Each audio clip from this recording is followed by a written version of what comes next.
এই দলের পরবর্তী জেনারেশনটা কি ম্রিয়মাণ হয়ে গেল এই 17 বছরের ব্যাড পলিটিক্সের জন্য?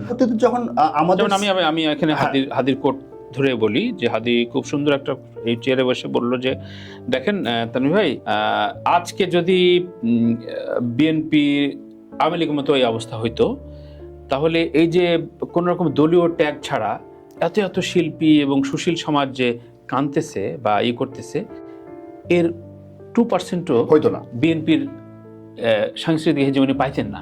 এটা তো খুব গভীর কথা, মানে এটা তুমি বিশ্বাস করো?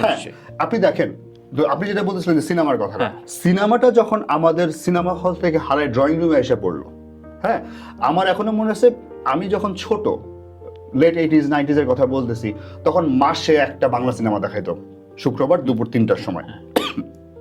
পরবর্তীতে সেটা হয়ে গেল সাপ্তাহিক, তারপরে যে ভিসিআর ডিভিডি কাট পিস মার্পিস যা আসলো, সিনেমা চলে গেল। ইন দ্য মিন টাইম 81-তে হাসিনা আসলো, বাংলাদেশে ব্যাক করলো, ঠিক আছে। বাংলাদেশে ব্যাক করার পরে সে তো তার গ্রিভেন্স তো সে আসেই, সে তো তার রিভেন্স নিবেই, যে যার বাপের 14 গোষ্ঠীর মৃত্যুতে সারা বাংলাদেশ মিষ্টি বিলাইছে খুশিতে। আপনার সাথে যদি এর 1% হইতো, আপনি তো পুরো বাংলাদেশের বাস করে মেরে ফেলাইতেন। আমিও তাই করতাম, যে কত বড় সাহস, আমার বাপ মা 14 গোষ্ঠী মেরে ফেলেছে, তোরা মিষ্টি বিলাইছিস। আমি ভালোবাসতে পারতাম জীবনে এই জাতিরে, পারতাম না। তো হাসিনা কেমনে পারবে? পারে নাই। তো হাসিনা কি করলো?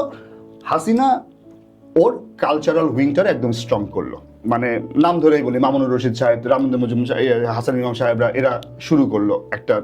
এবং ওই যে তাদের একটা আস্তে আস্তে আস্তে আস্তে স্লো পয়জনিং। আমি হিস্ট্রি ঘাইটা দেখেন আপনি, রাজাকার যারা ওই যে 71-এ রাজাকারের পড়তো, ইউনিফর্ম পরো, আপনি আমার একটা দেখেন তো দাড়িওয়ালা আছে নাকি? আপনি দেখাতে পারবেন না।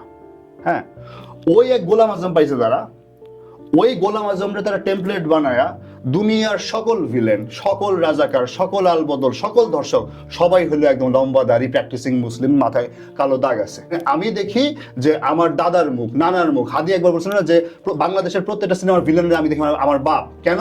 কারণ আমার বাপের এরকম দাড়ি আছে লম্বা, মাথার মধ্যে এরকম নামাজে কালো দাগ আছে। মানে কতটা ইসলামোফোব হইতে পারলে মুসলমান প্রধান দেশে, এখানে ধর্ম কোনো আমি এখানে জন্য বলতেছি না, কিন্তু কত বড় অডাসিটি এদের, যে এরা এই ন্যারেটিভটাকে খুব সাকসেসফুলি ইমপ্লান্ট করলো বাংলাদেশে, যে দাড়ি টুপি দেখলেই তুই রাজাকার। এবং তার পরবর্তীতে কি হলো, 2013-তে শাহবাগের সময় আমরা দেখছি যে মুরব্বী রমনাতে হাঁটতে গেছে, বয়স্ক একটা লোক দাড়ি আছে, দাড়ি ধরে ছাত্রলীগের পোলাপান টানতেছে, রাজাকার বলতেছে।